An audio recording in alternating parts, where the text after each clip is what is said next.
Welcome to SAG Infotech.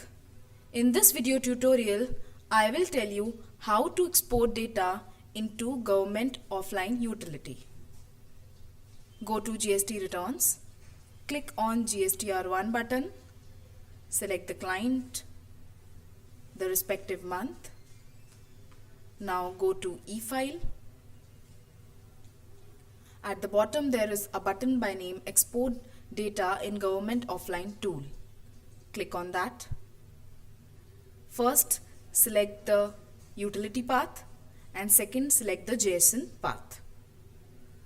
Select the file. Click on Show.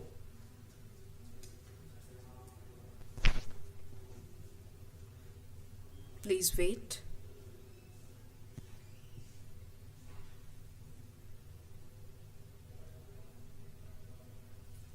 As you can see, the data is exported into Government Offline Tool. Thank you.